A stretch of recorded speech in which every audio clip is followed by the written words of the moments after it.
Son las 11 de la noche. Estás en tu cama, con la luz apagada, el celular iluminando tu rostro. Scrolleas. Una foto tras otra. Vidas perfectas. Cuerpos perfectos. Éxitos que tú no tienes. Y con cada imagen, algo dentro de ti se va encogiendo.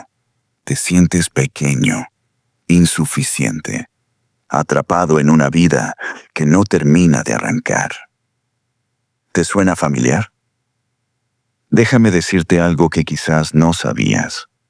Lo que estás sintiendo en este momento, esa mezcla de ansiedad y vacío, ese ruido constante en tu cabeza, ya había sido descifrado hace 2400 años.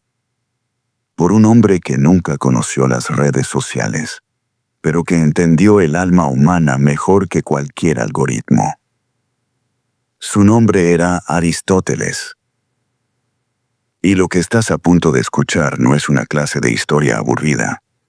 Es el manual que nunca te dieron para navegar el caos de estar vivo. Porque resulta que este filósofo griego, muerto hace siglos, tiene las respuestas a las preguntas que te quitan el sueño hoy. En los próximos minutos vas a descubrir 3 cosas que cambiarán tu forma de ver el mundo. Primero, aprenderás el método del medio dorado, esa técnica ancestral para dejar de sabotearte con extremos que te destruyen. Segundo, dominarás el arte de pensar con claridad cristalina, incluso cuando todo a tu alrededor es ruido, mentiras y manipulación. Tercero, entenderás el verdadero secreto de la felicidad. Y no es lo que te han vendido en libros de autoayuda ni en publicaciones motivacionales. Es algo mucho más profundo, mucho más real. Y además de esto, al final tendrás ejercicios prácticos que podrás aplicar hoy mismo. No teoría vacía, herramientas concretas. Pero antes de revelarte estos secretos, necesito contarte quién fue realmente Aristóteles. No la estatua de mármol que aparece en los libros, sino el hombre, el niño huérfano que lo perdió todo, el estudiante brillante que fue traicionado, el maestro de conquistadores, el exiliado que murió solo, pero venció a la muerte misma. Porque su historia es la prueba de que cualquiera, absolutamente cualquiera, puede transformar el dolor en sabiduría. Y esa transformación comienza ahora, contigo, en este momento. ¿Estás listo? Capítulo 1. El poder de perder todo. Déjame hacerte una pregunta. ¿Qué tienen en común una escritora rechazada por 12 editoriales, un empresario despedido de su propia compañía y un niño griego que lo perdió todo antes de cumplir 10 años? La respuesta te va a sorprender. Los 3 se convirtieron en leyendas precisamente porque perdieron. No a pesar de perder, sino porque perdieron. Ese niño griego era Aristóteles, y su historia comienza con una herida que nunca cicatrizó del todo. Imagina crecer en una casa donde la medicina, la ciencia y el conocimiento son el lenguaje cotidiano. Tu padre es el médico personal del rey. Tienes acceso a recursos que la mayoría de los niños ni siquiera puede soñar. Libros, maestros, conversaciones sobre el cuerpo humano, sobre las plantas, sobre cómo funciona la vida misma. Estás destinado a la grandeza. Todo está perfectamente alineado. Y entonces, de golpe, se derrumba. Tu padre muere. Tu madre también. Eres huérfano. La casa ya no es tuya. Los privilegios desaparecen como humo. Y lo que queda es un niño asustado, solo, preguntándose por qué el universo le arrebató todo lo que amaba. ¿Conoces ese dolor? Quizás no perdiste a tus padres, pero seguro has perdido algo. Un trabajo que creías seguro. Una relación que juraste que duraría para siempre. Un sueño que se evaporó justo cuando parecía alcanzable. Ese momento en el que la vida te mira a los ojos y te dice, lo que tenías ya no existe. Es devastador. Te paraliza. Te hace cuestionar si vale la pena intentarlo de nuevo. Pero aquí está lo fascinante. Aristóteles pudo haber dejado que ese dolor lo definiera. Pudo haberse cerrado, haberse vuelto amargo, haber culpado al destino y rendirse. Muchos lo hacen. Es comprensible. Es humano. Pero él eligió otra cosa. Eligió la curiosidad. Eligió hacer preguntas. Eligió mirar el mundo que le había quitado todo y estudiarlo con una intensidad feroz. Como si entendiendo cómo funcionaban las cosas pudiera encontrar sentido al sinsentido. Y en ese proceso descubrió algo que cambiaría no solo su vida, sino la forma en que la humanidad piensa hasta el día de hoy. Descubrió que todo en el universo tiene dos estados, lo que es y lo que puede llegar a ser.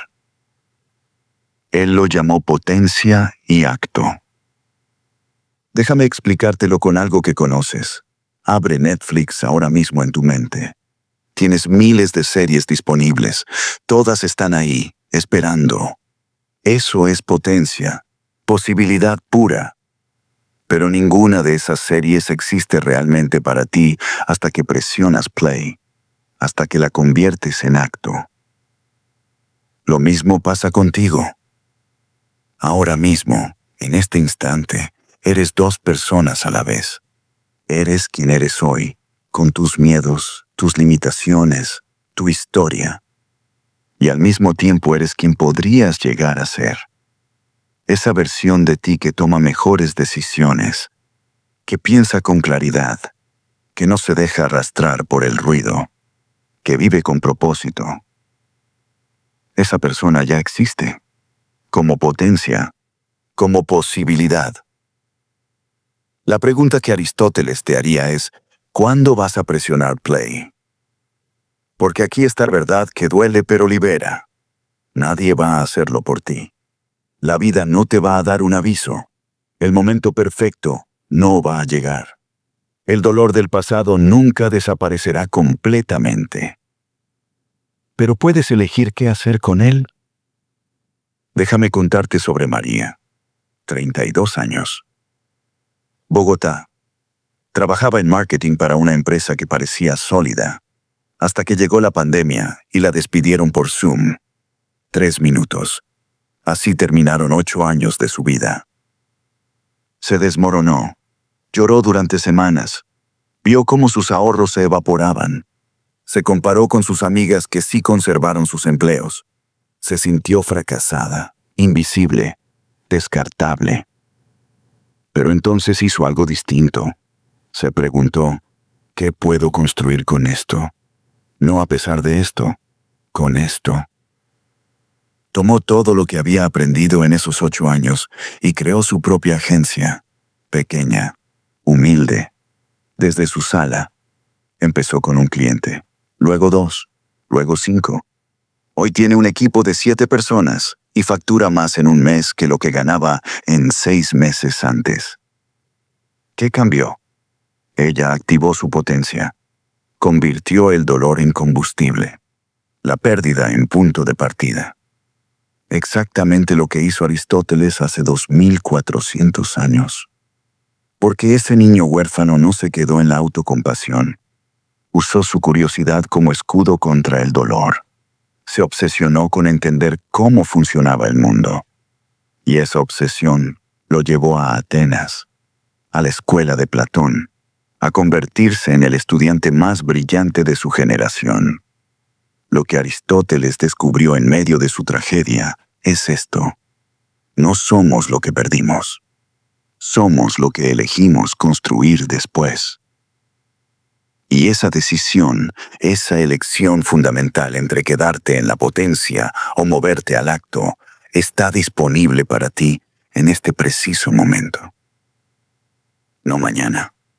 No cuando todo esté perfecto. Ahora. porque las herramientas que necesitas para esa transformación ya existen. Y la más poderosa de todas, la que cambiará todo lo demás, es la que Aristóteles perfeccionó después de años de estudio.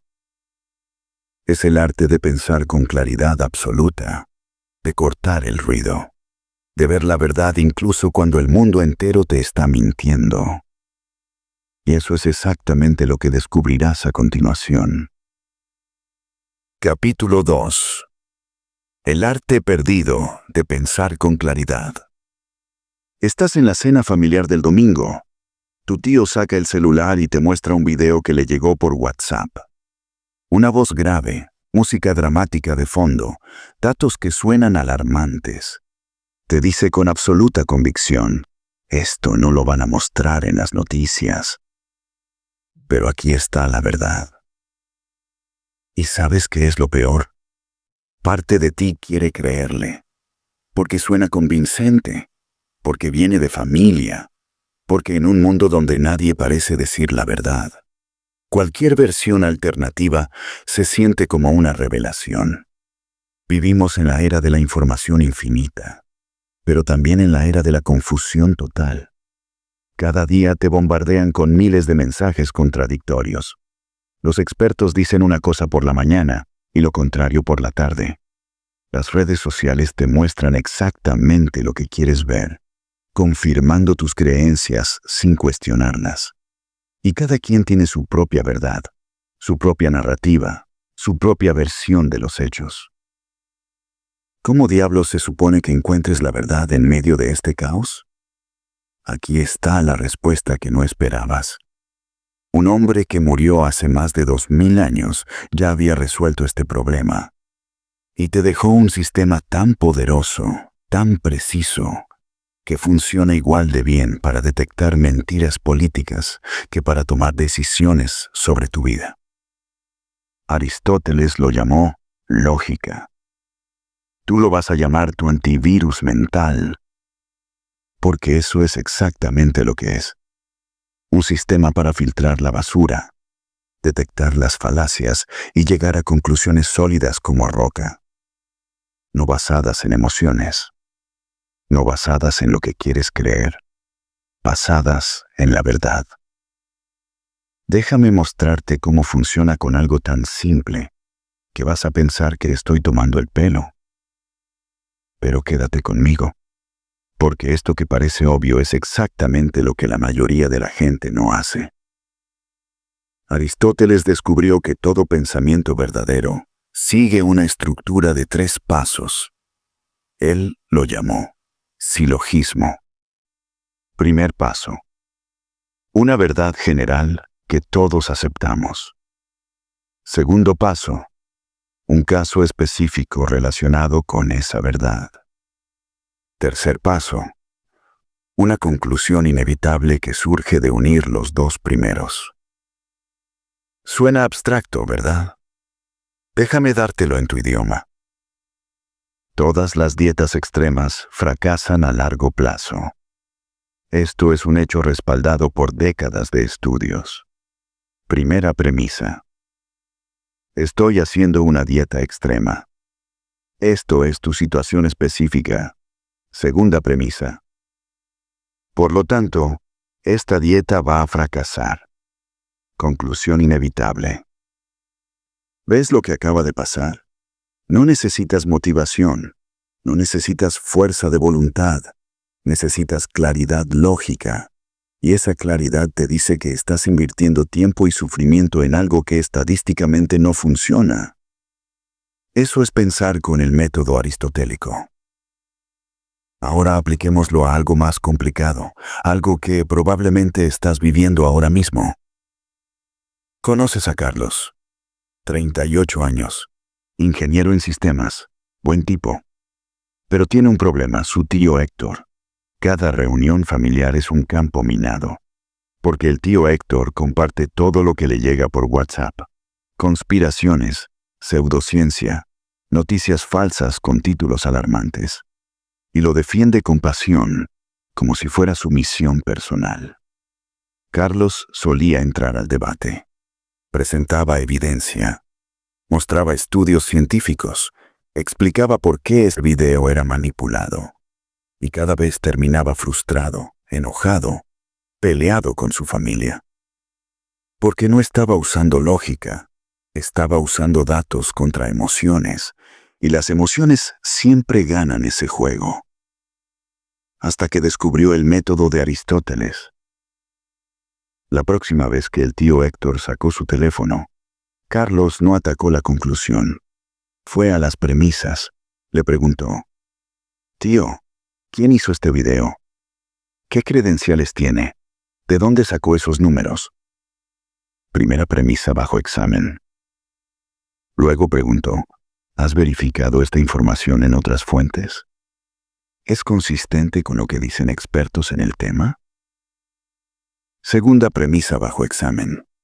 Y entonces, sin atacar, sin juzgar, simplemente dijo: porque si la fuente no es confiable y los datos no se pueden verificar, entonces la conclusión tampoco puede serlo. ¿No te parece? ¿Sabes qué pasó? El tío Héctor se quedó en silencio, no porque Carlos lo humillara, sino porque por primera vez alguien no atacó su creencia. Atacó la estructura de su pensamiento, y eso es imposible de defender con emoción. Esto es poder puro, poder intelectual. Porque Aristóteles entendió algo que la mayoría de la gente nunca entiende. No ganas argumentos gritando más fuerte. Ganas mostrando que la estructura del pensamiento contrario está rota. Y esa misma herramienta funciona para todo. ¿Deberías renunciar a tu trabajo? Examina las premisas.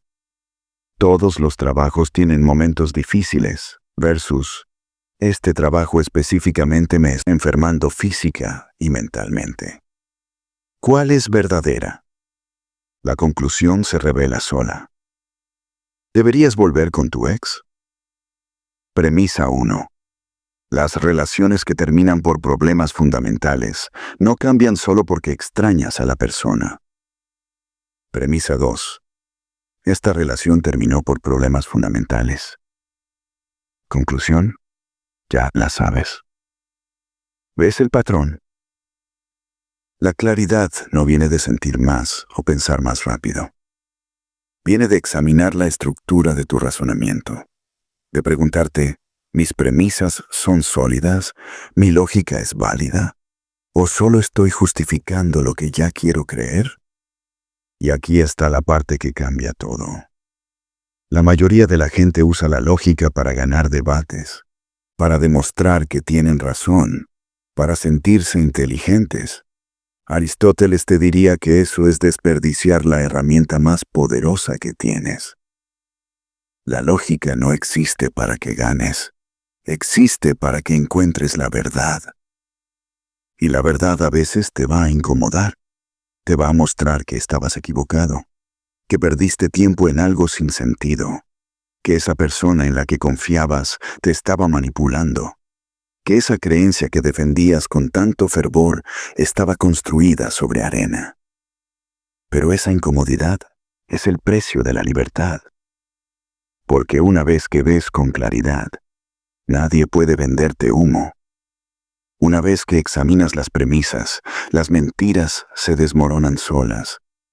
Una vez que piensas como Aristóteles, te vuelves inmune a la manipulación. No más videos virales controlando tus emociones. No más decisiones impulsivas que lamentas después. No más vivir en la niebla, esperando que alguien más te diga que es verdad. Tú tienes el sistema. Ahora solo necesitas usarlo. Pero hay algo más profundo que necesitas entender, algo que va más allá de la lógica. Porque puedes pensar con claridad perfecta y aún así sentirte miserable. Puedes tomar decisiones racionales y seguir vacío por dentro. Porque resulta que la felicidad no funciona como te dijeron. Y Aristóteles también descifró ese código. Eso es exactamente lo que viene ahora. Capítulo 3. La felicidad no es lo que te vendieron. Te compras un carro nuevo, ese modelo que habías deseado durante años. El olor a nuevo, el volante perfecto, la sensación de poder cuando aceleras. Los primeros días no puedes dejar de mirarlo. Te emociona cada vez que lo ves estacionado. 3 semanas después, es solo el carro. Ya no sientes nada especial. ¿Qué pasó? Conseguiste el ascenso que tanto perseguías, más dinero, mejor oficina, el reconocimiento que merecías. Celebras con tus amigos, actualizas tu perfil de LinkedIn, te sientes en la cima del mundo. 2 meses después, el trabajo es otra vez rutina. El brillo se fue y empiezas a pensar en el siguiente nivel. ¿Por qué? Conoces a alguien. Mariposas en el estómago, mensajes a todas horas. Esa persona es todo lo que necesitas para ser feliz. Finalmente, lo encontraste. 6 meses después, las mariposas están muertas. Y te preguntas si esto es todo lo que hay. Déjame decirte algo que probablemente nadie te ha dicho con esta claridad. Te mintieron sobre la felicidad. Completamente. No fue con mala intención. Fue porque vivimos en una cultura diseñada para venderte soluciones rápidas a problemas profundos. Te dijeron que la felicidad es un destino, que si trabajas duro, ganas dinero, encuentras pareja, viajas, tienes experiencias increíbles, entonces serás feliz. Es mentira. Y lo sabes porque ya lo intentaste. Cumpliste metas. Compraste cosas, lograste lo que dijeron que te haría feliz, y el vacío sigue ahí, quizás más grande que antes. Aristóteles vio este patrón hace 2400 años. Y lo que descubrió es tan revolucionario, que la industria del bienestar de $1.000 millones preferiría que nunca lo escucharas. Él dijo, la felicidad no es un momento. Es un modo de vida. No es algo que obtienes, es algo que te conviertes. Usó una palabra que no tiene traducción perfecta al español. La llamó eudaimonia, y significa algo así como florecer, como prosperar, como convertirte en la mejor versión de ti mismo no por un instante, sino como tu estado natural. Piensa en una planta. No florece una vez y ya. Florece cuando las condiciones son las correctas y se mantiene floreciendo. Ese es el estado, no el evento. Ahora piensa en fuegos artificiales, brillantes, espectaculares, emocionantes.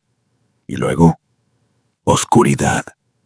Tienes que lanzar otro, y otro, y otro, persiguiendo ese destello que no dura. La mayoría de la gente vive como fuegos artificiales, buscando el próximo momento brillante, el próximo like, la próxima compra, el próximo logro, el próximo escape. Aristóteles te invita a vivir como planta, creciendo, floreciendo, día tras día, sin necesidad de fuegos artificiales para sentirte vivo. ¿Y sabes qué es lo más devastador? Las redes sociales te vendieron exactamente lo opuesto. Te mostraron que la felicidad es acumular momentos dignos de foto, vacaciones perfectas, cuerpos perfectos, relaciones perfectas, éxito visible, validación constante. Y hay gente que tiene todo eso y está destruida por dentro. Déjame contarte sobre Daniela, 26 años. Influencer de fitness en Ciudad de México. 150,000 seguidores. Cuerpo increíble. Viajes patrocinados. Marcas peleándose por trabajar con ella. Desde afuera, la vida perfecta. Por dentro, pánico. Ansiedad que no la dejaba dormir. Depresión que ocultaba detrás de filtros y sonrisas. porque cada día tenía que ser otro fuego artificial, otra foto perfecta, otro momento vendible. Hasta que colapsó. Tuvo que alejarse. Y en ese silencio forzado descubrió algo aterrador. No sabía quién era cuando nadie la estaba mirando. Porque nunca había florecido. Solo había explotado una y otra vez. ¿Te suena conocido? Quizás no tienes 150,000 seguidores, pero apuesto a que conoces esa sensación. Ese vacío que ninguna compra llena. Ese logro que se siente vacío en cuanto lo alcanzas. Esa relación que no te completa como pensaste que lo haría. No estás roto. No eres insuficiente. Simplemente te vendieron la fórmula equivocada. Ahora escucha esto con atención, porque aquí es donde todo cambia. Aristóteles dijo, la eudaimonia, la verdadera felicidad, viene de una sola cosa, de usar tus capacidades al máximo, de hacer lo que estás diseñado para hacer, de ser excelente en lo que te hace humano. No se trata de encontrar tu pasión, esa es otra mentira moderna. Encuentra lo que amas y nunca trabajarás un día de tu vida. Basura, absoluta basura. Se trata de ser excelente en algo que importa, de dominar una habilidad, de contribuir, de crecer, de ser útil, de construir algo que dure más que tú. Miguel tiene 43 años. Toda su vida fue contador corporativo. Lo odiaba, pero pagaba bien, hasta que a los 40 decidió renunciar. Su familia pensó que estaba loco. Dejar un trabajo estable, ¿por qué? Por felicidad. Se hizo carpintero. Empezó desde cero. Ganaba la mitad. Sus manos sangraban los primeros meses. Pero algo cambió. Por primera vez en décadas, dormía bien. Porque cada mesa que construía, cada silla que terminaba, era algo real. Algo que duraría. Algo hecho con sus manos y su mente trabajando juntas. ¿Es más feliz? Esa es la pregunta equivocada. Está floreciendo, está creciendo, está usando sus capacidades, y eso es infinitamente más satisfactorio que cualquier salario. Pero aquí está la parte que duele. No puedes comprar eudaimonia, no puedes tomarla como pastilla, no puedes hackearla con un curso de fin de semana, porque florecer requiere las mismas cosas que siempre ha requerido. Esfuerzo sostenido, disciplina, paciencia y la voluntad de ser malo en algo antes de ser bueno. Y vivimos en una era que odia todo eso. Queremos resultados instantáneos, transformaciones de 30 días, atajos, hacks, la versión rápida. Aristóteles te mira a los ojos y te dice, no existe la versión rápida de convertirte en quien estás destinado a ser. Pero hay una buena noticia, una noticia extraordinaria. Cuando dejas de perseguir la felicidad como si fuera una mariposa que tienes que atrapar, cuando dejas de medirla en momentos y empiezas a construirla como un estado, algo mágico sucede. Te vuelves libre. Libre de la tiranía de la comparación, porque no estás compitiendo con nadie más. Estás floreciendo a tu propio ritmo. Libre de la necesidad de validación externa, porque el crecimiento es su propia recompensa. Libre del vacío que deja cada logro, porque no estás buscando el final, estás disfrutando el proceso. Y eso que acabas de sentir al leer estas palabras, ese pequeño alivio en tu pecho, eso es el inicio de la eudaimonia. Pero hay un problema práctico, uno enorme. ¿Cómo florece en un mundo que te empuja constantemente hacia los extremos? ¿Cómo construyes ese estado cuando todo a tu alrededor te grita que hagas más rápido, más intenso? Aristóteles tenía la respuesta. Y es tan contraintuitiva, tan opuesta a lo que te han enseñado, que cuando la escuches, tu primer instinto será rechazarla. Pero si la entiendes, si realmente la entiendes, cambiará cada decisión que tomes de aquí en adelante.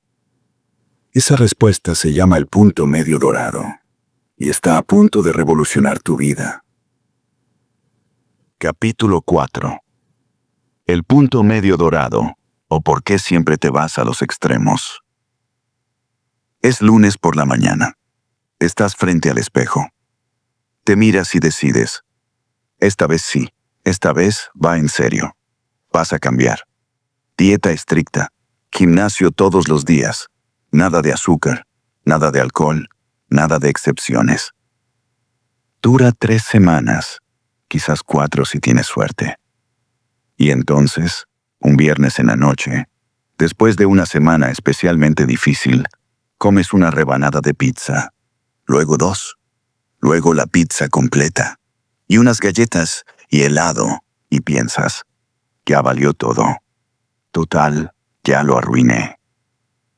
El lunes siguiente no vas al gimnasio, ni el martes, ni nunca más. ¿Te ha pasado? Por supuesto que sí, nos ha pasado a todos. Y aquí está lo que nadie te dice. El problema no es tu falta de fuerza de voluntad. No es que seas débil o que no tengas disciplina. El problema es que estás jugando un juego diseñado para que pierdas. Porque vivimos en una cultura obsesionada con los extremos.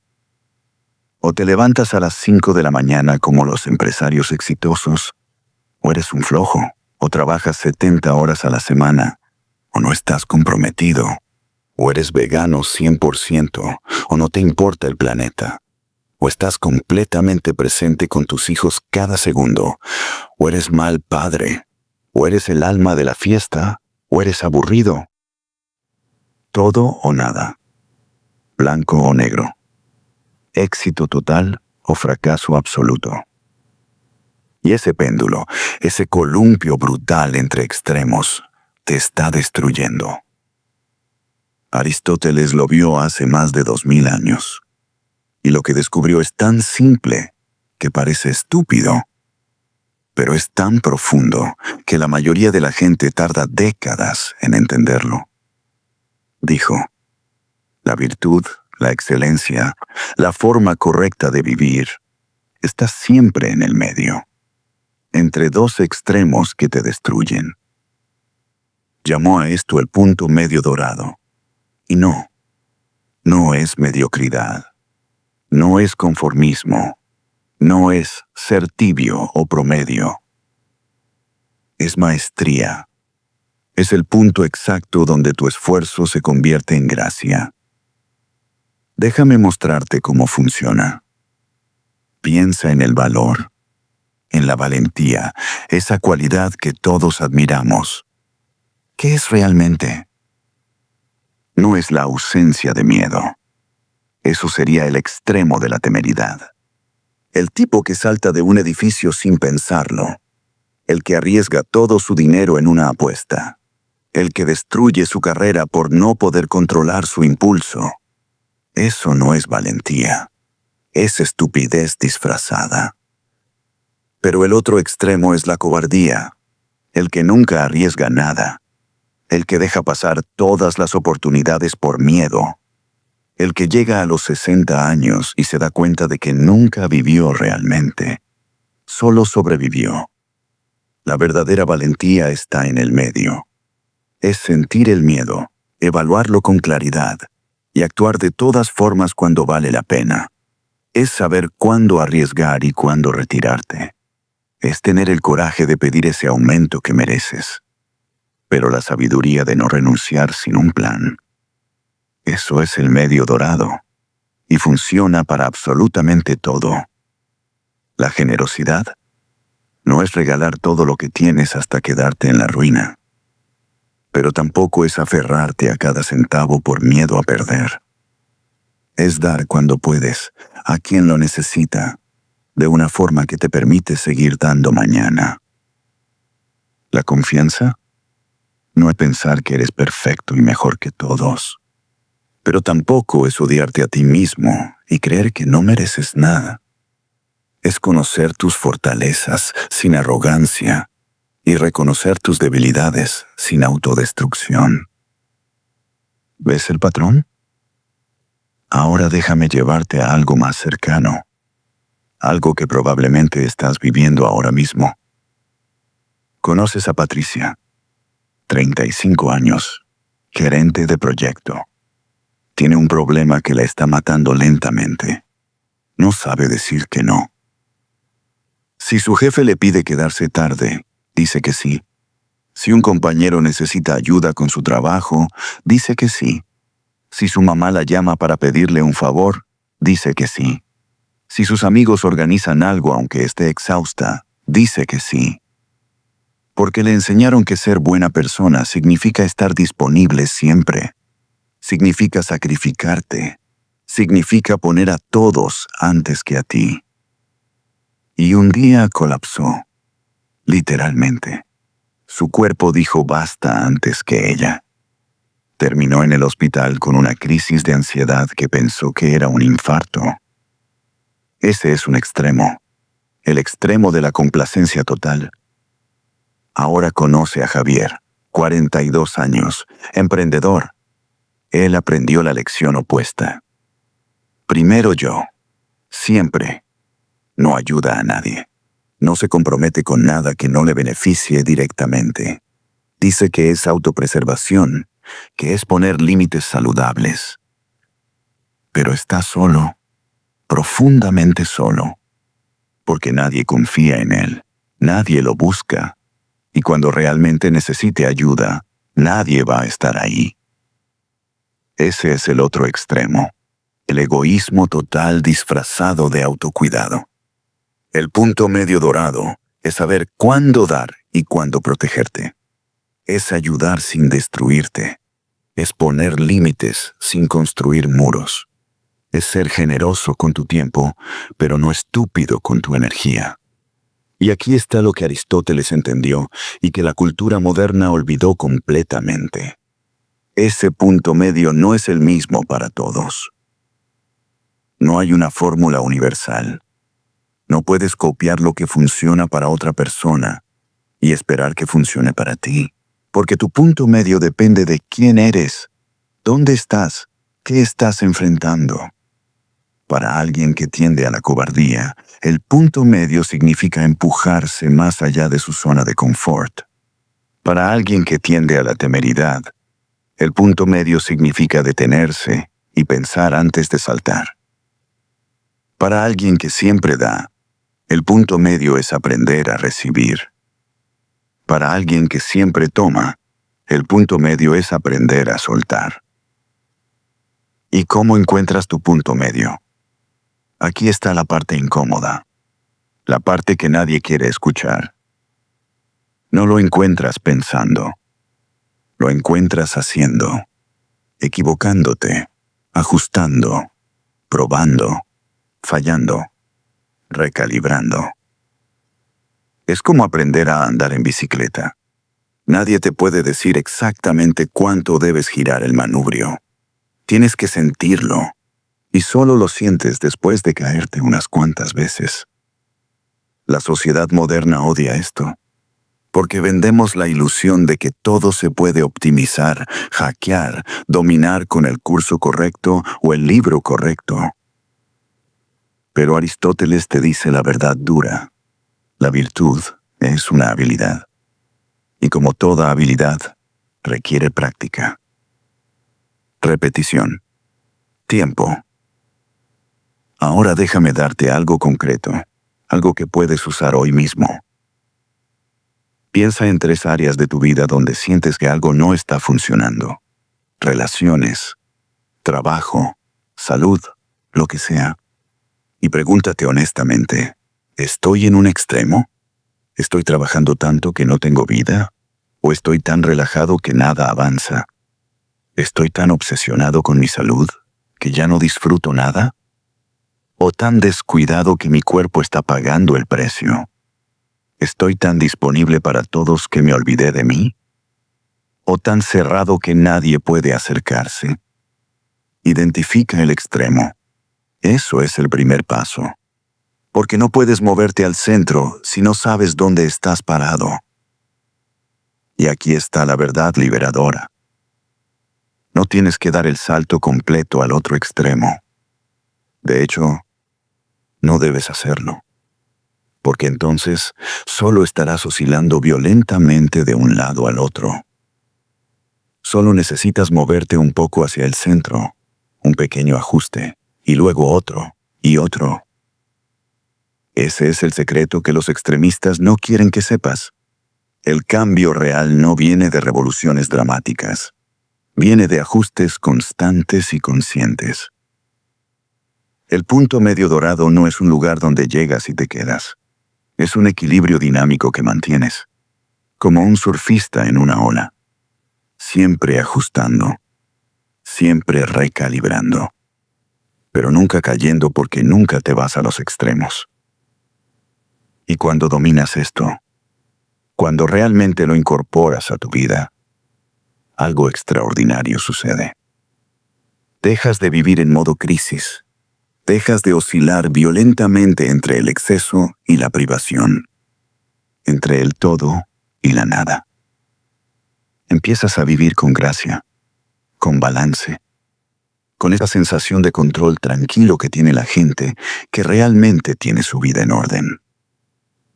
Pero hay algo más que necesitas para completar el cuadro.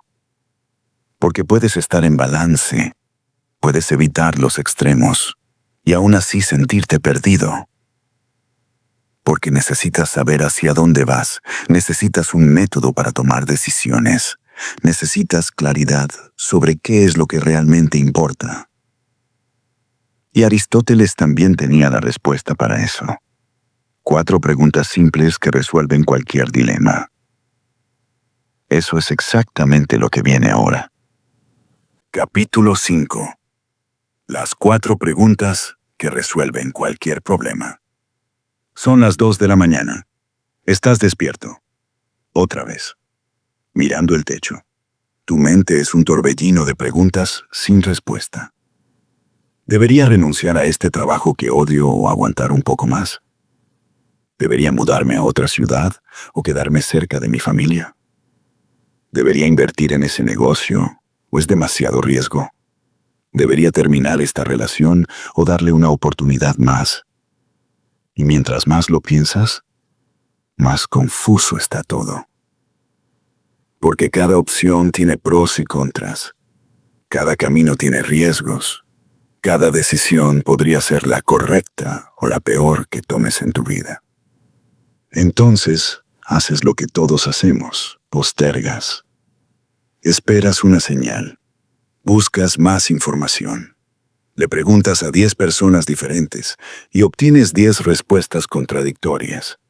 Y mientras tanto, tu vida está en pausa, paralizada por el análisis infinito. ¿Conoces esa sensación? Déjame contarte algo que va a cambiar la forma en que tomas decisiones para siempre. Hace más de 2000 años, un hombre descubrió que todos los problemas, absolutamente todos, se pueden resolver haciéndote 4 preguntas. Solo 4. Y si respondes esas 4 preguntas con honestidad brutal, la respuesta se revela sola. No necesitas más información. No necesitas más consejos. No necesitas esperar la señal perfecta. Necesitas claridad. Y esa claridad viene de estas 4 preguntas que Aristóteles llamó las 4 causas. Suena académico, lo sé. Pero quédate conmigo, porque lo que viene es el framework mental más poderoso que jamás vas a usar. Vamos a aplicarlo a algo real. Algo que probablemente estás viviendo o viviste hace poco. Andrea tiene 31 años. Trabaja en marketing para una empresa mediana en Buenos Aires. El sueldo es decente. El ambiente, tolerable. pero está miserable. Cada lunes es una tortura. Cada viernes es un alivio temporal. Y lleva así 4 años. Sus amigos le dicen, renuncia y persigue tu sueño. Su familia le dice, no seas tonta. La estabilidad es lo más importante. Su pareja le dice, haz lo que te haga feliz. Y ella está más confundida que nunca. Hasta que encuentra las 4 preguntas de Aristóteles, y todo cambia. Primera pregunta, ¿de qué está hecho? La causa material. En otras palabras, ¿con qué recursos realmente cuentas? No con los que desearías tener, con los que tienes ahora. Andrea se sienta y hace una lista honesta. Tiene ahorros para 6 meses, tiene una laptop, tiene habilidades en diseño y redacción, tiene una red de contactos de su trabajo actual, tiene tiempo libre después del trabajo y los fines de semana. Eso es lo que tiene. Eso es su material, su arcilla. No puede construir con lo que no existe, solo con lo que está en sus manos ahora mismo. Segunda pregunta, ¿qué forma quiero darle? La causa formal. ¿Qué versión específica de cambio estoy buscando? Porque renunciar y ser feliz no es una forma, es una fantasía vaga. Andrea se pregunta, ¿quiero ser emprendedora independiente? ¿Quiero trabajar remoto para una empresa internacional? ¿Quiero cambiar de industria completamente? ¿Quiero hacer lo mismo pero en mejor ambiente? Y se da cuenta de algo importante. Lo que realmente quiere es libertad de horario y proyectos que le importen. No necesariamente tener su propia empresa. No necesariamente ganar más dinero. Libertad y propósito. Esa es la forma. Ahora tiene claridad. Tercera pregunta. ¿Qué acciones concretas debo tomar? La causa eficiente. No teoría. No algún día. Pasos específicos que transforman el material en la forma deseada. Andrea escribe, actualizar portfolio, crear perfil en plataformas freelance, dedicar 2 horas diarias después del trabajo a proyectos propios, hablar con 3 personas que ya trabajan remoto, conseguir su primer cliente pequeño antes de renunciar. Cuando tenga 3 clientes estables y gane la mitad de su sueldo actual con ellos, dar el salto. Esos son sus pasos, su plan. No es renunciar mañana y esperar que el universo conspire. Es construir el puente antes de cruzar el abismo. Cuarta pregunta. ¿Para qué estoy haciendo esto realmente? La causa final. Esta es la más importante. La que la mayoría de la gente nunca se hace honestamente, porque la respuesta superficial nunca es la verdadera. Andrea pensó que quería renunciar para ser feliz, pero cuando profundiza, cuando realmente se pregunta ¿para qué?, encuentra algo más profundo. Quiere demostrarle a su padre que puede valerse por sí misma. Quiere sentir que su trabajo importa. Quiere tener tiempo para cuidar su salud, que ha descuidado por años. Quiere construir algo que sea suyo y que nadie le pueda quitar. Esa es su causa final, su propósito real. Y cuando lo ve con claridad, también ve algo más. No necesita renunciar mañana para empezar a construir eso. Puede empezar hoy mismo, con lo que tiene, donde está. ¿Ves lo que acaba de pasar?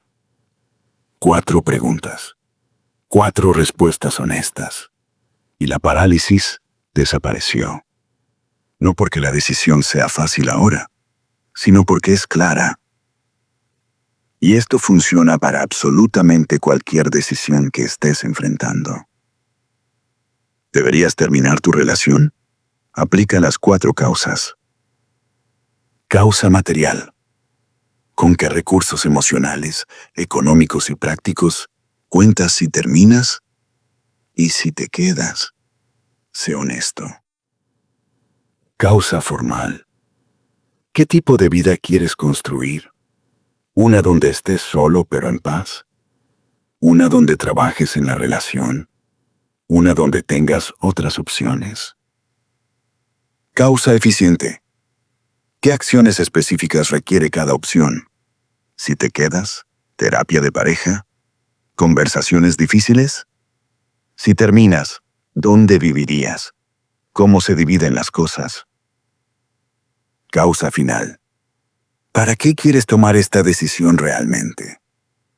¿Es miedo a estar solo? ¿Es ego herido? ¿Es genuinamente incompatibilidad? ¿Es que estás evitando trabajar en ti mismo?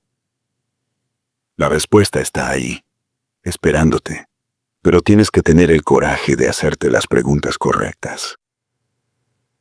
¿Deberías empezar ese negocio? Las 4 causas. ¿Deberías volver a estudiar?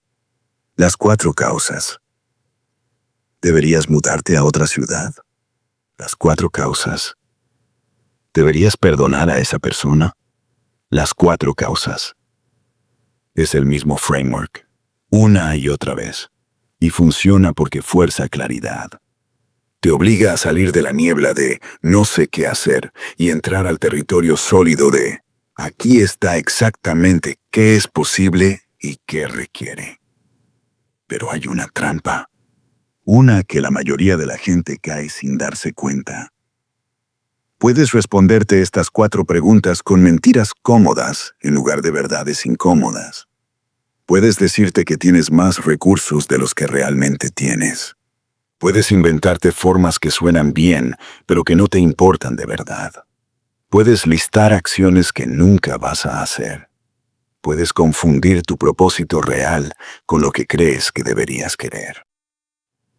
Por eso Aristóteles insistía en algo que suena obvio, pero que casi nadie practica. Autoconocimiento brutal. No puedes usar este framework si no te conoces a ti mismo, si no sabes cuáles son tus verdaderas prioridades, si no has examinado tus miedos, tus deseos, tus límites reales. Y aquí está lo hermoso. Tú ahora tienes algo diferente. Tienes un método, una estructura, una forma de pensar que corta el ruido y va directo al corazón de cualquier dilema. Úsalo. Hoy. Ahora. Toma esa decisión que has estado evitando y aplícale las 4 causas. Escribe las respuestas. No las pienses nada más. Escríbelas. Porque escribir es compromiso. Escribir es claridad. Escribir es el puente entre la niebla y la acción. Y una vez que tengas tus respuestas, te darás cuenta de algo fundamental. Algo que Aristóteles entendió profundamente, pero que el mundo moderno parece haber olvidado por completo. No existes en el vacío. No eres una isla. Toda decisión que tomas, todo lo que construyes, todo lo que eres, existe en relación con otros. Y esa red de relaciones, esa comunidad, ese tejido social del que formas parte, es tan fundamental para tu bienestar como el aire que respiras. Eso es exactamente lo que exploraremos a continuación.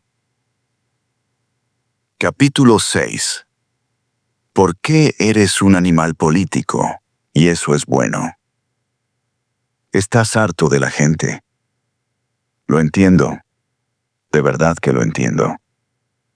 Harto de las opiniones no solicitadas en cada reunión familiar.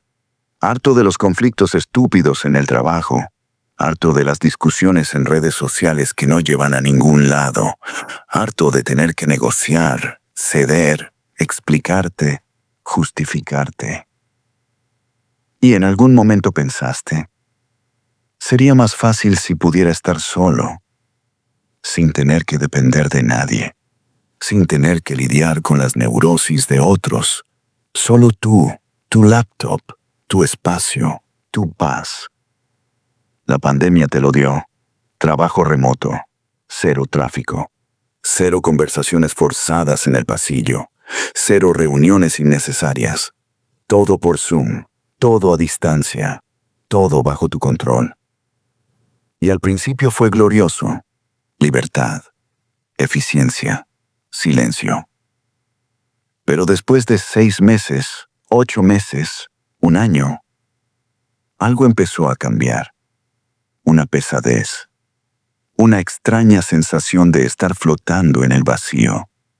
De que nada de lo que hacías importaba realmente. De que estabas funcionando, pero no viviendo.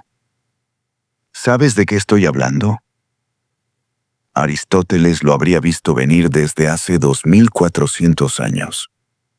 Porque él descubrió algo que la cultura moderna del individualismo extremo trata de negar, pero que tu cuerpo, tu mente y tu alma saben que es verdad.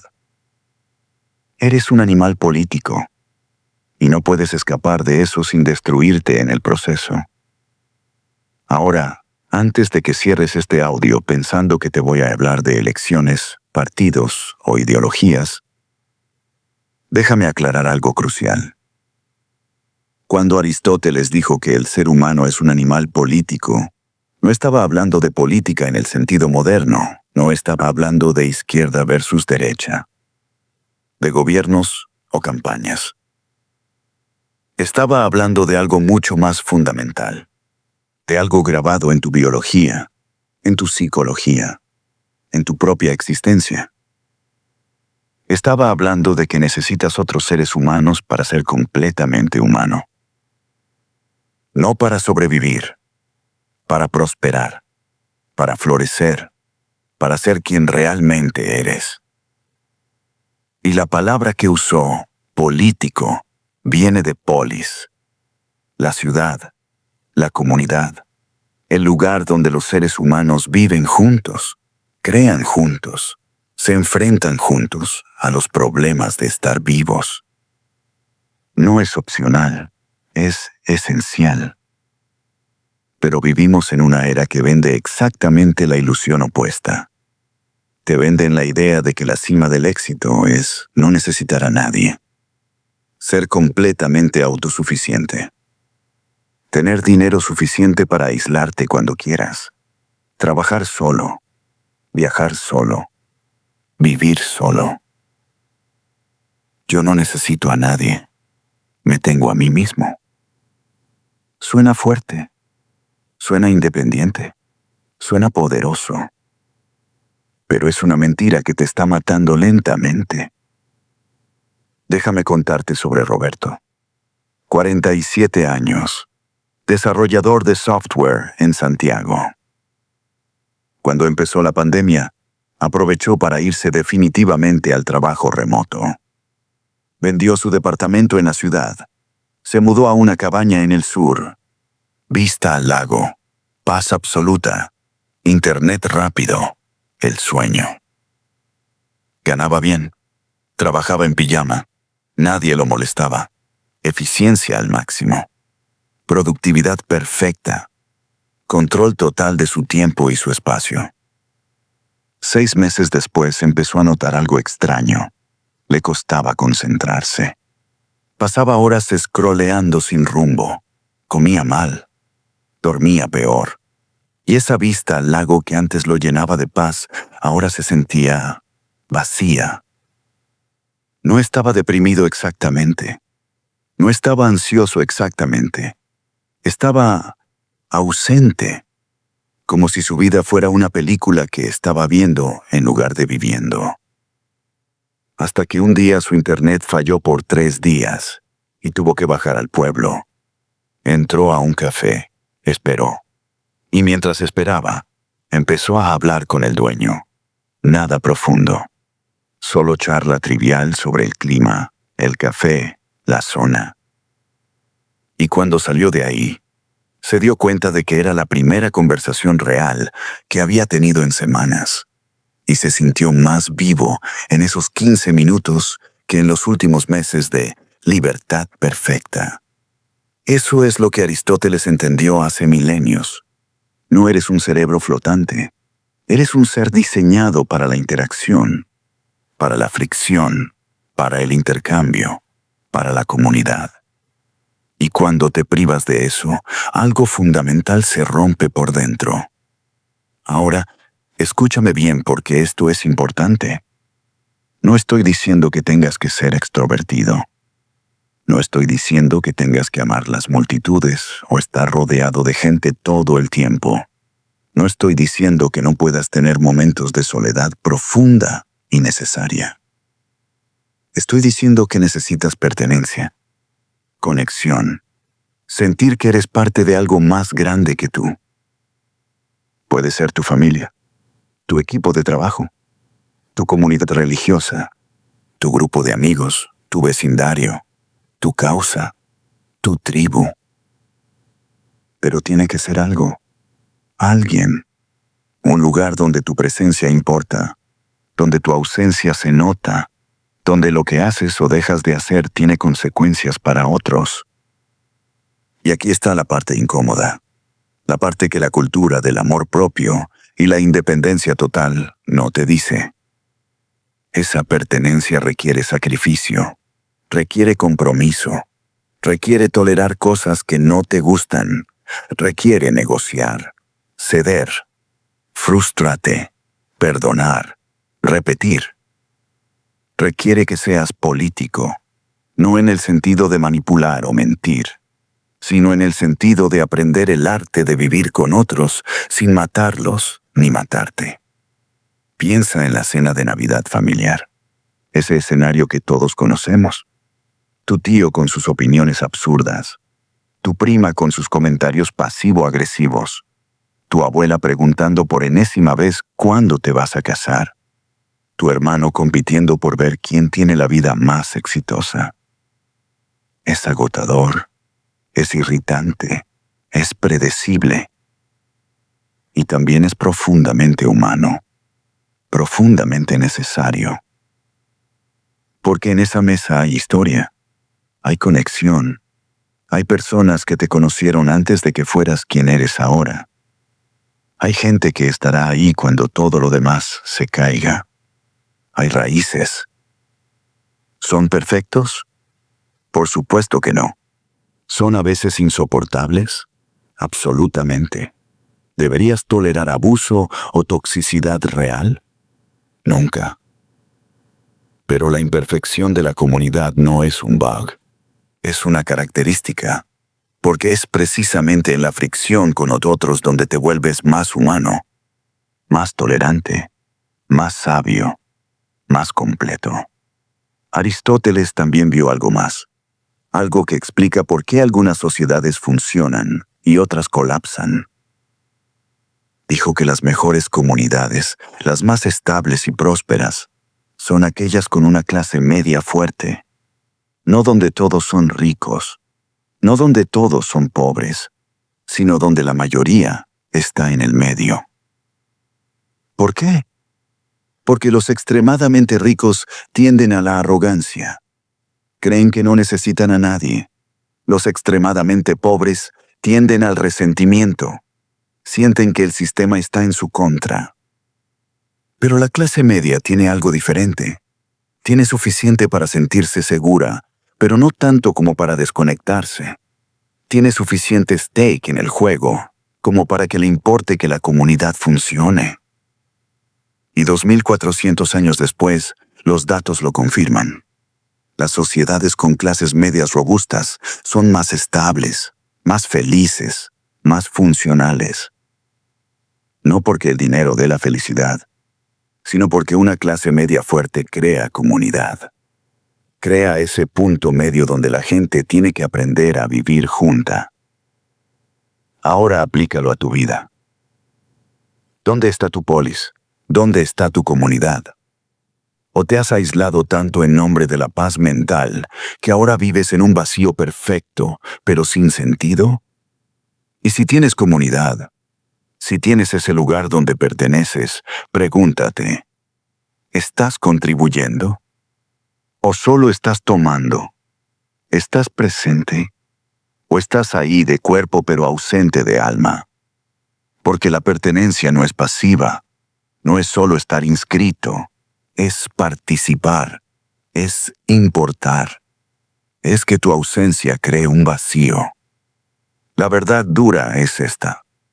Puedes tener todo el dinero del mundo, toda la libertad, todo el éxito individual que desees.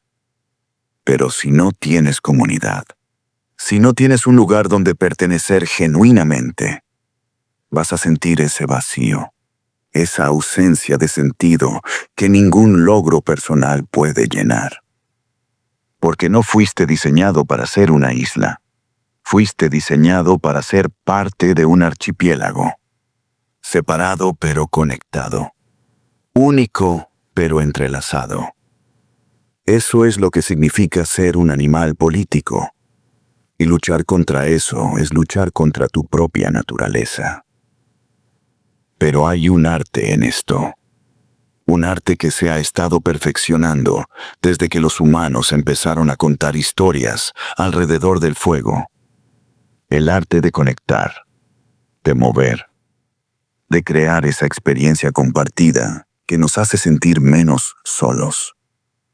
Y resulta que Aristóteles también descifró ese código. El código de por qué ciertas historias nos atrapan y otras nos aburren. ¿Por qué lloramos con algunas películas y otras nos dejan indiferentes? Ese código sigue vivo. En cada serie que te atrapa, en cada libro que no puedes soltar, en cada historia que te cambia. Y entenderlo es entender algo fundamental sobre ti mismo. Eso es exactamente lo que viene ahora. Capítulo 7. El algoritmo secreto de las historias virales. Son las 11 de la noche. Dijiste que solo verías un episodio. Solo uno. Mañana tienes que madrugar. Lo sabes. Pero cuando termine el episodio, tus dedos ya están buscando el siguiente. Y el siguiente. Y el siguiente. De repente son las 3 de la mañana. Te terminaste la temporada completa. Estás exhausto. Pero también estás satisfecho, movido. Como si algo dentro de ti se hubiera purgado.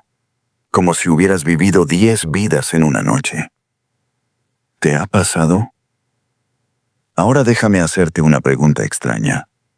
Una pregunta que va a revelarte algo fundamental sobre quién eres. ¿Por qué lloraste cuando Héctor cantó Remember Me en Coco? ¿Por qué sentiste esa opresión en el pecho cuando Walter White admitió que lo hizo por él mismo? ¿Por qué no pudiste dejar de pensar en Encanto durante días después de verla? No fue casualidad. No fue solo porque estaban bien hechas. Fue porque todas esas historias seguían un código, un algoritmo invisible, una estructura tan antigua como la humanidad misma. Y ese código lo descubrió un hombre hace más de 2400 años. Aristóteles no tenía Netflix, no conocía las series, no sabía que era un thriller psicológico o un drama familiar. Pero entendió algo que los mejores escritores de hoy siguen usando sin siquiera saberlo. Entendió qué es lo que hace que una historia te atrape, te mueva, te transforme. Y lo más fascinante es esto. No solo aplica a películas o libros, aplica a tu propia vida. Porque tú eres el protagonista de una historia que se está escribiendo en este momento. Y entender cómo funcionan las buenas historias te enseña cómo vivir la tuya. Quédate conmigo. Esto va a cambiar tu forma de ver todo. Aristóteles estudió las tragedias griegas. Esas obras de teatro donde los héroes caían, donde los grandes hombres perdían todo, donde el público salía del teatro emocionalmente destruido, pero extrañamente renovado. Y se preguntó, ¿por qué demonios la gente paga por ver sufrir a otros? ¿Por qué nos atrae tanto el dolor ajeno cuando en la vida real lo evitamos?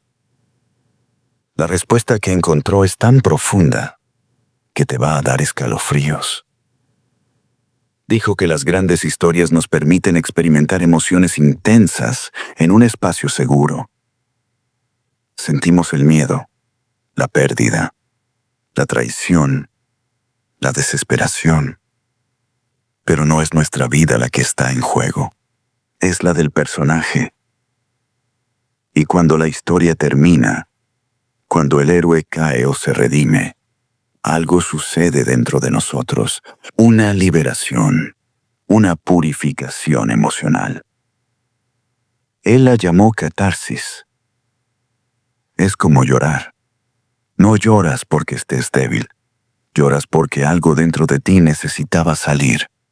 Y después del llanto, hay alivio, claridad, espacio para respirar. Las grandes historias hacen exactamente eso. Te rompen para reconstruirte. Piensa en la última vez que una película te hizo llorar de verdad. No un lagrimeo elegante, sino ese llanto profundo que te sacude. ¿Cómo te sentiste después? Más ligero, ¿verdad? Como si algo pesado se hubiera ido. Eso es catarsis. Y Aristóteles descubrió que las mejores historias tienen una estructura específica que la genera. Primero, necesitas un héroe que no sea perfecto, no un santo, no un villano. Alguien en el medio, alguien como tú, con virtudes pero también con defectos, haciendo lo mejor que puede pero cometiendo errores. Si el héroe es perfecto, no puedes identificarte. Si es completamente malo, no te importa. Pero cuando es humano, vulnerable, tratando de hacer lo correcto, pero fallando, ahí te atrapan. Miguel en Coco, un niño bueno pero necio, que ama la música pero hiere a su abuela, que quiere la bendición de su familia, pero la rechaza por su sueño. No es malo, es humano. Walter White en Breaking Bad, un maestro de química humillado por la vida, que empieza haciendo metanfetaminas por su familia, pero termina haciéndolo por su ego. No comenzó siendo un monstruo, se convirtió en uno paso a paso. Mirabel en Encanto, la única sin don en una familia de prodigios, haciendo todo por ser útil, por ser vista, por importar. Su dolor es tan universal que duele. ¿Ves el patrón? Héroes imperfectos, como tú, como yo, como todos. Segundo, Aristóteles descubrió que las mejores historias tienen un momento específico, un punto de quiebre, donde todo cambia, donde la verdad se revela. Lo llamó anagnórisis, reconocimiento. El momento donde el héroe finalmente ve lo que ha estado ciego a ver. Miguel descubre que su ídolo asesinó a su verdadero bisabuelo. Todo lo que creía era mentira. Walter White admite ante Skyler: lo hice por mí. Me gustaba. Era bueno en ello. Me hacía sentir vivo. Mirabel se da cuenta de que el problema nunca fue ella. Era la presión que la familia cargaba desde siempre. Ese momento de revelación te golpea porque tú también has vivido esos momentos. Cuando finalmente ves la verdad que has estado evitando. Cuando entiendes que la relación estaba rota desde hace años. Cuando reconoces que el trabajo que odias no va a mejorar. Cuando admites que el problema eras tú. Duele, pero también libera. Tercero, justo antes de ese reconocimiento, tiene que haber un giro. Una peripecia, donde todo lo que parecía ir bien colapsa, o donde todo lo que parecía perdido se vuelve posible. El momento en que todo se invierte, cuando el héroe que estaba ganando empieza a perder, o el héroe que estaba perdido encuentra el camino. Y la razón por la que estos giros nos atrapan es porque reflejan la vida real. Porque sabes que en cualquier momento tu vida puede cambiar completamente. Un diagnóstico médico, una llamada telefónica, una decisión. Y todo lo que creías sólido se desmorona. O todo lo que creías imposible se abre. Las historias nos preparan para eso. Nos recuerdan que el cambio es inevitable, que la caída puede venir, pero también que la redención es posible.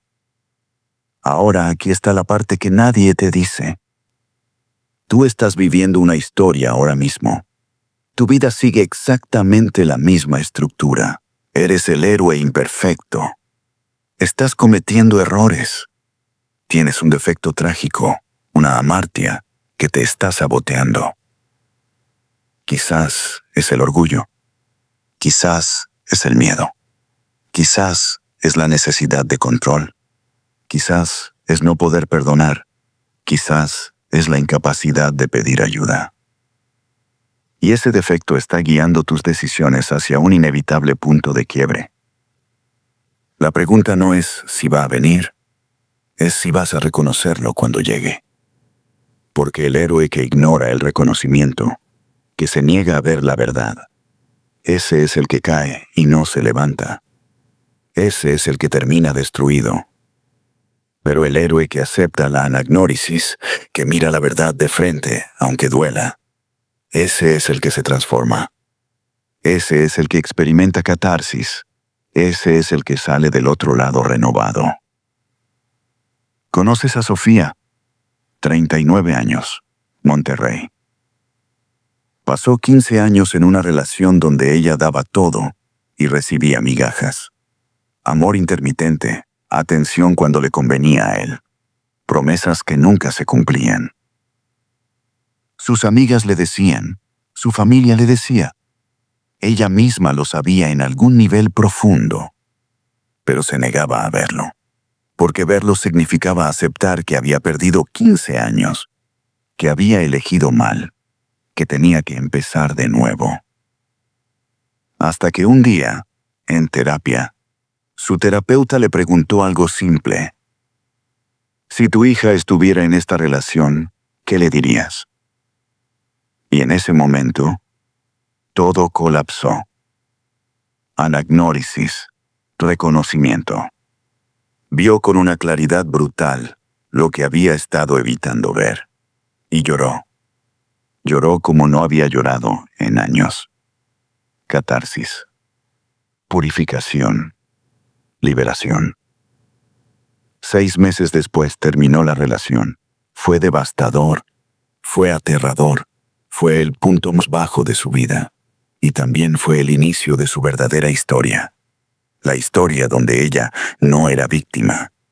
Donde ella era la heroína que eligió. Porque aquí está la verdad final que Aristóteles entendió sobre las historias.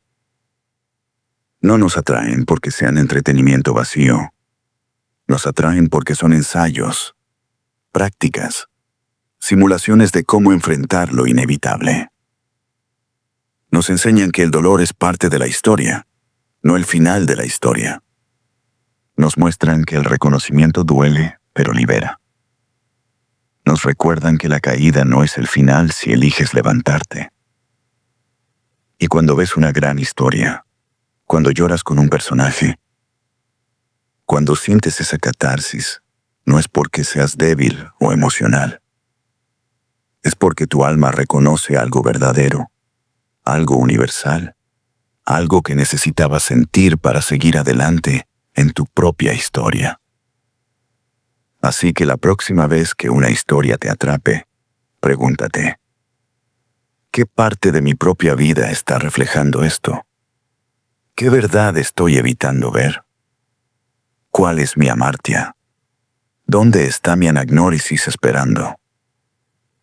Porque la historia más importante que vas a vivir no está en una pantalla. Está sucediendo ahora mismo. Y tú decides si eres el héroe que se niega a ver o el héroe que acepta la transformación. Pero hay algo más que necesitas saber. Algo sobre los maestros, sobre los mentores, sobre esos momentos en la vida donde alguien te enseña algo que cambia todo. Y sobre lo que sucede cuando tu creación te supera, cuando lo que construiste toma vida propia. Aristóteles vivió eso, de la forma más intensa imaginable. Esa historia viene ahora. Capítulo 8. Cuando el alumno supera al maestro. Imagina esto. Te llama alguien poderoso, muy poderoso, y te hace una oferta que no puedes rechazar.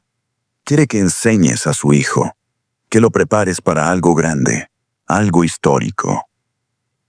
Aceptas, y durante años trabajas con ese joven. Le enseñas todo lo que sabes. Le muestras cómo pensar, cómo razonar, cómo ver el mundo con claridad. Le das las herramientas más valiosas que posees. Y funciona. Funciona también que ese joven se convierte en la persona más exitosa del mundo, más poderosa, más influyente. Tu alumno supera todo lo que tú jamás lograste. Deberías sentirte orgulloso, ¿verdad? Pero entonces empieza a hacer cosas que no apruebas. Toma decisiones que van contra todo lo que le enseñaste. Se convierte en alguien que no reconoces y te das cuenta de algo aterrador. Ya no tienes ningún control. Tu creación tiene vida propia.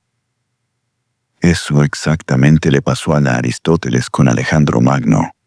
Y esa historia tiene lecciones que van a cambiar tu forma de relacionarte con todos los que intentas guiar. Tus hijos, tus empleados, tus estudiantes, cualquiera que dependa de tu consejo o dirección. Porque el mayor error que cometemos es pensar que enseñar es sobre control, sobre moldear a alguien a nuestra imagen, sobre crear una copia de nosotros mismos. Y cuando descubres que no funciona así, cuando ves que esa persona eligió su propio camino, sientes que fallaste. Pero, ¿y si te digo que ese es exactamente el punto?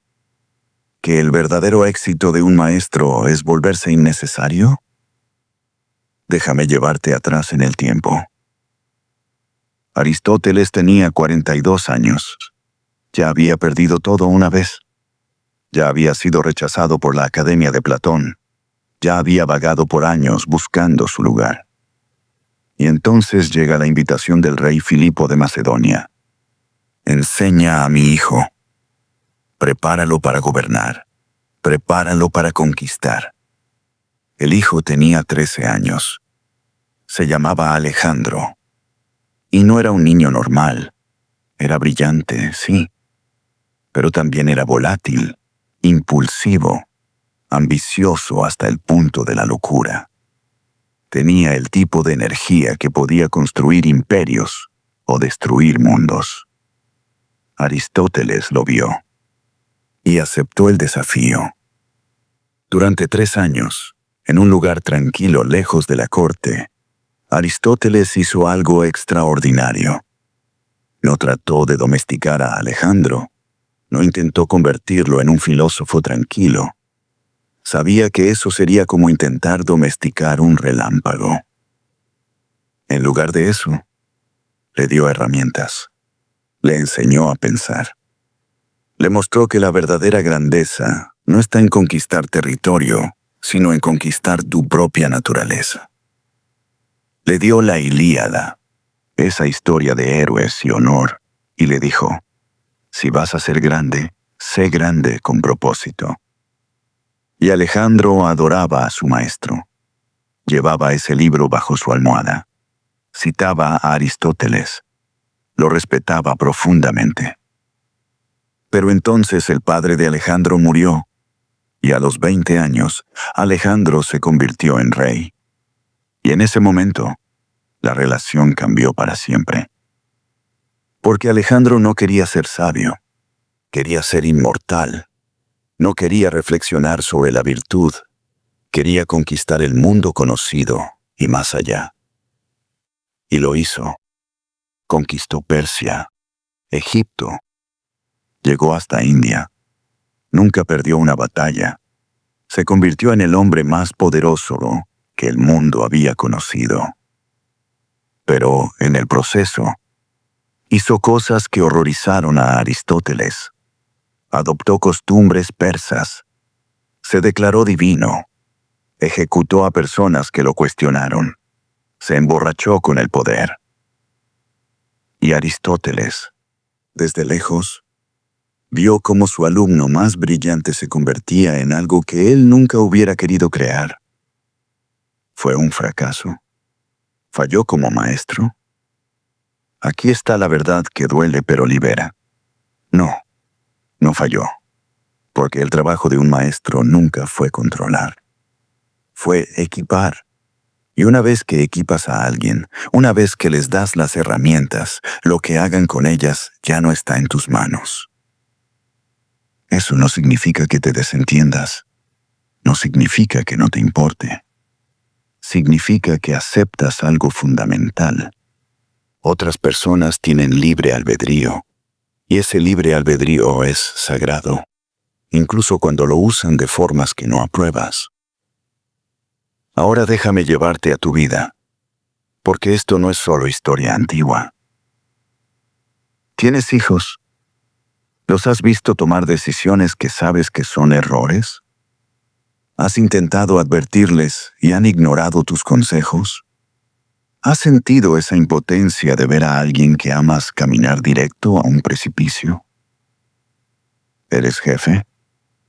¿Has entrenado a alguien, invertido tiempo en su desarrollo, solo para verlos renunciar y trabajar para la competencia? O peor, quedarse pero hacer exactamente lo opuesto a lo que enseñaste. ¿Has sido mentor?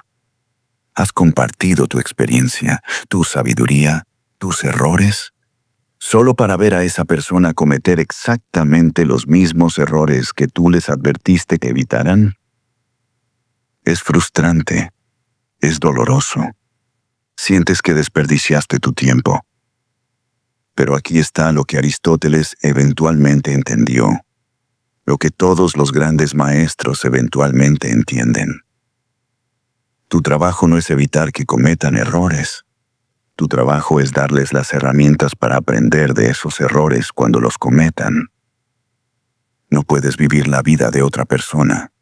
No importa cuánto los ames, no importa cuánto más experiencia tengas. Ellos tienen que vivir su propia historia, cometer sus propios errores, encontrar sus propias respuestas. Y si realmente los amas, si realmente quieres lo mejor para ellos, tienes que dejarlos ir, incluso cuando sabes que van a sufrir. ¿Conoces a Fernando? 53 años. Fundó una empresa de diseño en Guadalajara. La construyó desde cero durante 20 años. Era su bebé, su legado. Su hija, Valeria, creció viendo el negocio, y cuando terminó la universidad, le pidió trabajar con él. Fernando estaba emocionado. Por fin alguien a quien pasarle el negocio, alguien que lo entendiera. Le enseñó todo: los clientes, las estrategias, los errores que cometió, las lecciones que aprendió. Le dio acceso total. Y después de 3 años, Valeria vino con una propuesta. Quería cambiar el modelo de negocio, modernizarlo, enfocarse en redes sociales y marketing digital. Dejar atrás los métodos tradicionales que Fernando había perfeccionado. Fernando dijo que no, que eso no funcionaría, que los clientes importantes querían el toque personal, que estaba cometiendo un error. Valeria insistió. Fernando se negó. Y entonces Valeria renunció. Se fue. Empezó su propia agencia con el modelo que su padre rechazó. Fernando se sintió traicionado, furioso, herido. Pensó que había desperdiciado 3 años enseñándole a alguien que no lo valoraba. 2 años después, la agencia de Valeria facturaba 3 veces más que el negocio de Fernando. Ella había tenido razón. El mundo había cambiado. Y Fernando se había aferrado al pasado. Pero aquí está lo hermoso, lo redentor. Cuando Fernando finalmente pudo tragar su orgullo, cuando pudo ver más allá de su ego herido, se dio cuenta de algo. Valeria no habría podido hacer lo que hizo sin lo que él le enseñó. Ella usó sus bases, su ética de trabajo, su comprensión de los clientes, y las aplicó de una forma nueva. No había desperdiciado su tiempo. Había equipado a alguien para superar lo que él construyó. Y ese es el verdadero legado. No que te copien, que te superen. Aristóteles nunca pudo controlar a Alejandro. Alejandro conquistó el mundo de una forma que probablemente horrorizó a su maestro en muchos aspectos. Pero también difundió la cultura griega por todo el mundo conocido. Fundó ciudades, conectó civilizaciones, cambió la historia para siempre. ¿Habría hecho eso sin Aristóteles? Probablemente habría conquistado igual. Tenía el talento militar, pero habría sido solo un guerrero brutal más. Aristóteles le dio algo más. Le dio perspectiva, propósito, la semilla de algo más grande que solo destrucción. Y esa semilla creció de formas que Aristóteles nunca imaginó ni controló. Así que deja preguntarte algo directamente, algo incómodo. ¿Eres un maestro o un obstáculo? ¿Estás equipando o controlando? ¿Estás enseñando a otros a pensar o estás exigiendo que piensen como tú? ¿Con tus hijos los estás preparando para su vida o para la vida que tú querías vivir? ¿Con tu equipo los estás desarrollando para que te superen o para que te necesiten siempre? Con cualquiera que busque tu guía, ¿estás compartiendo herramientas o imponiendo tu voluntad? La diferencia es sutil, pero es todo. Porque el verdadero legado no es que te recuerden, es que lo que les diste siga vivo en lo que ellos construyen, incluso si construyen algo completamente diferente a lo que tú imaginaste. Aristóteles murió solo, exiliado, sin su academia, sin su alumno más famoso. Alejandro había muerto un año antes, a miles de kilómetros de distancia. Desde afuera parece una tragedia, el maestro que lo perdió todo. Pero sus ideas siguen vivas, en cada persona que piensa con lógica, en cada historia que nos mueve, en cada decisión tomada buscando el punto medio. En ti, escuchando esto ahora mismo. Él no murió, se multiplicó. Y esa es la lección final sobre ser maestro. Tu éxito no se mide en tu vida, se mide en lo que sigue viviendo después de que te vas. Esa es la única inmortalidad real. Pero la historia de Aristóteles no termina en triunfo. Termina en exilio, en traición, en muerte lejos de casa. Y aún así, ganó. Esa paradoja final, esa última lección, es lo que viene ahora. Capítulo 9. El exilio final y la victoria eterna. 323 a.C.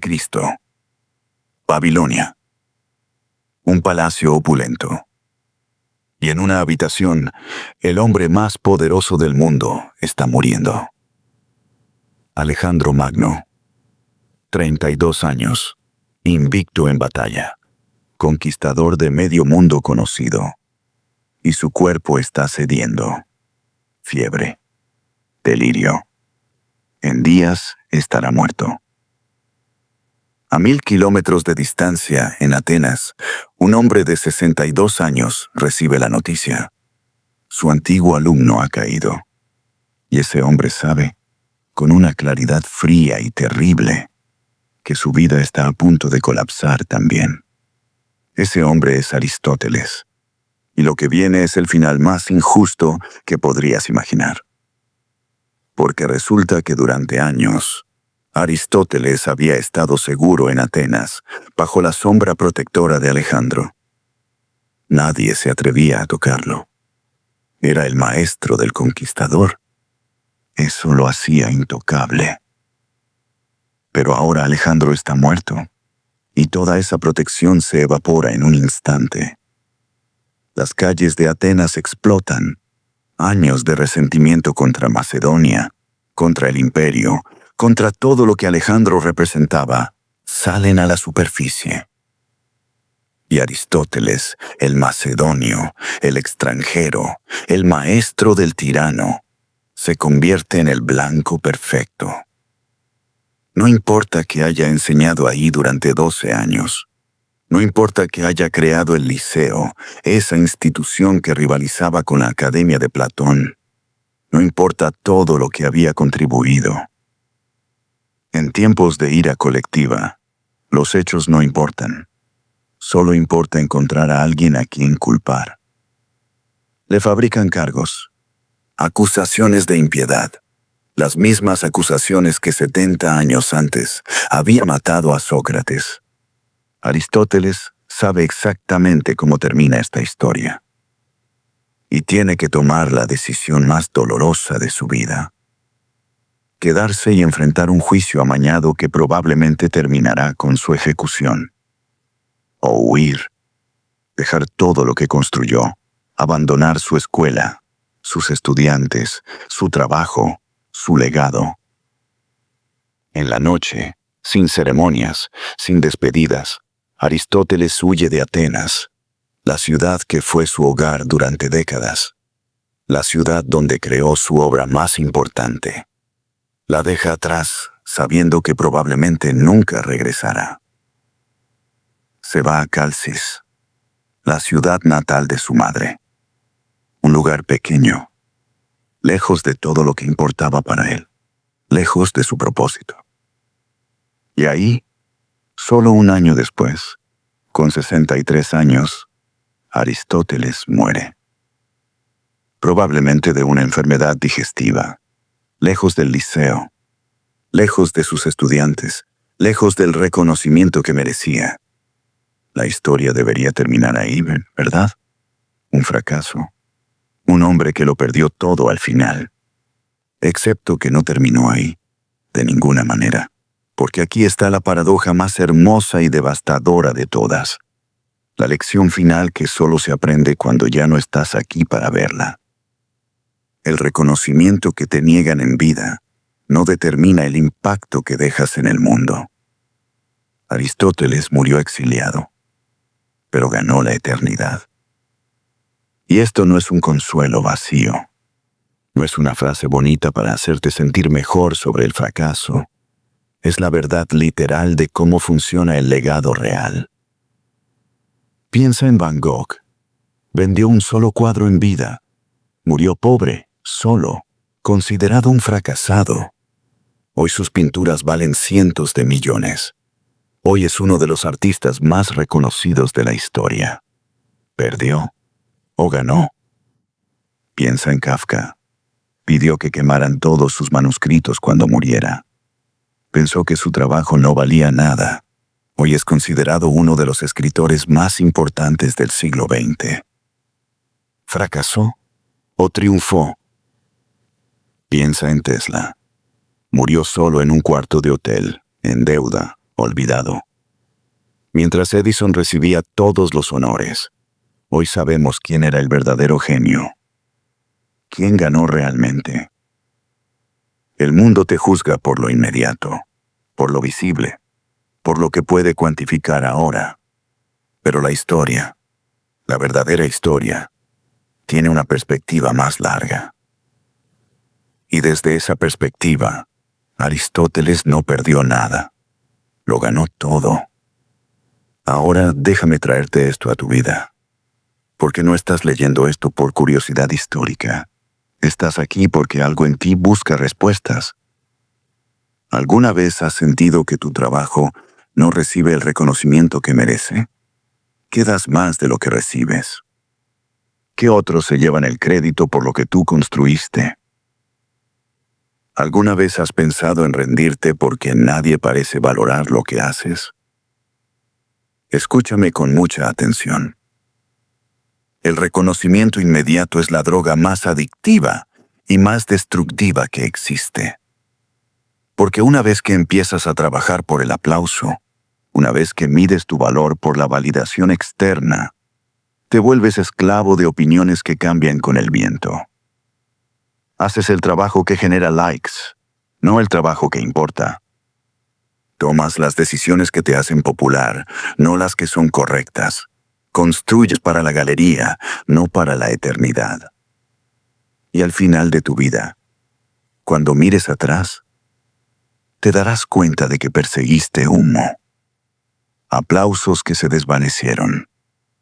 Reconocimiento que no significó nada. Validación de gente cuyas opiniones no deberían haber importado. Aristóteles te enseña algo radicalmente diferente.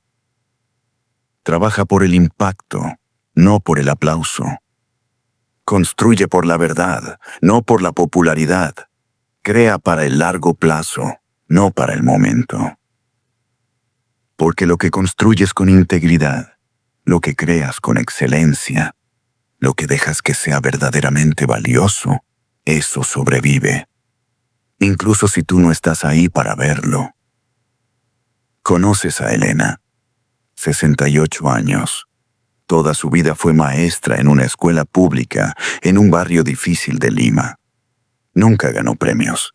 Nunca apareció en las noticias. Nunca tuvo un salario digno. Se jubiló hace 3 años. Y en su fiesta de despedida, algo extraordinario sucedió. Llegaron personas de toda la ciudad. Antiguos alumnos que ahora eran doctores, ingenieros, empresarios, artistas. Y uno por uno contaron cómo la profesora Elena había cambiado sus vidas. Cómo había visto algo en ellos cuando nadie más lo veía. Cómo había invertido tiempo extra sin cobrar un centavo. Cómo había creído en ellos cuando ni ellos mismos creían. Elena lloró, porque nunca supo. Nunca recibió esa retroalimentación inmediata. Nunca vio los resultados en tiempo real. Trabajó 40 años sin saber si realmente estaba haciendo diferencia. Pero la hizo. Una diferencia masiva. Solo que el impacto tardó décadas en revelarse. Ese es el tipo de victoria que importa. La que trasciende tu presencia física. La que se multiplica en otras vidas sin que tú estés ahí para verlo. Y ahora piensa en lo opuesto. Piensa en esa persona que conoces que solo hace cosas por reconocimiento, que necesita validación constante, que se derrumba si no recibe likes o comentarios positivos. ¿Qué están construyendo realmente? ¿Algo que durará? ¿O algo que se desvanecerá en cuanto dejen de alimentarlo con atención? La dura verdad es esta. Si necesitas reconocimiento para seguir, tu trabajo no es lo suficientemente importante para ti. Es importante para tu ego, no para tu alma.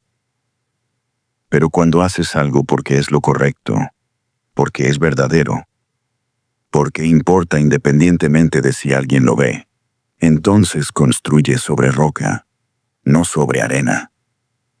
Aristóteles nunca supo que sus ideas dominarían el pensamiento occidental por 2000 años. Nunca supo que cada universidad del mundo enseñaría sus métodos. Nunca supo que en el año 2025 alguien estaría escuchando su historia y aplicando sus enseñanzas. Murió creyendo que había fallado, que su legado moriría con él. Y estaba completamente equivocado. Porque el verdadero legado no es lo que la gente dice de ti cuando estás vivo. Es lo que tus ideas, tus acciones, tu trabajo sigue haciendo cuando ya no estás. No necesitas ser famoso para tener legado. No necesitas que el mundo entero te conozca. Solo necesitas que lo que hagas sea verdadero, excelente, valioso. Y entonces, sin importar cuánto tiempo tome, sin importar si tú lo ves o no, ese trabajo encontrará su lugar. Tocará las vidas que necesita tocar. Cambiará lo que necesita cambiar.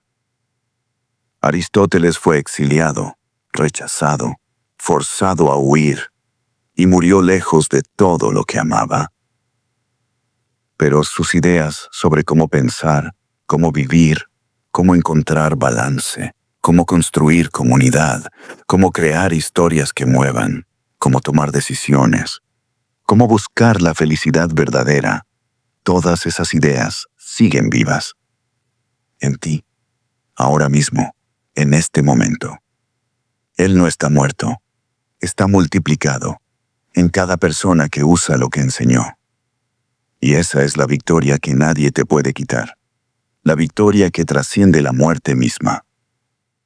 Entonces la pregunta no es si recibirás reconocimiento.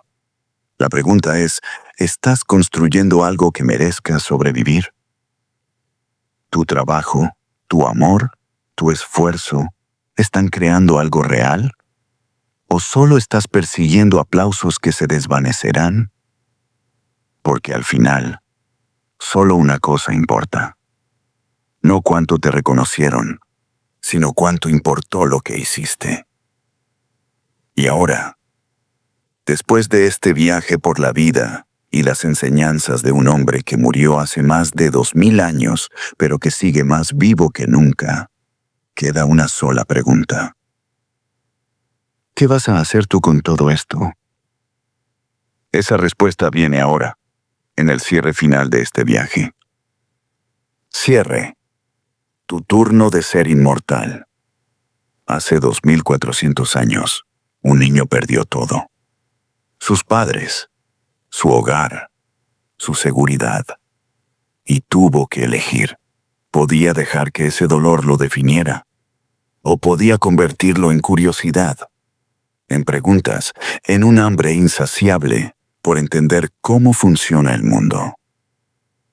Eligió la segunda opción, y esa elección cambió la historia para siempre. Ahora estás tú, en este momento, con tus propias pérdidas, tus propias heridas, tus propias preguntas sin responder. Y tienes exactamente la misma elección que tuvo Aristóteles. Puedes seguir viviendo en automático, reaccionando a lo que venga, oscilando entre extremos, buscando felicidad en lugares que solo ofrecen placer momentáneo, tomando decisiones sin claridad, viviendo desconectado de tu comunidad, persiguiendo reconocimiento en lugar de construir legado. O puedes elegir diferente.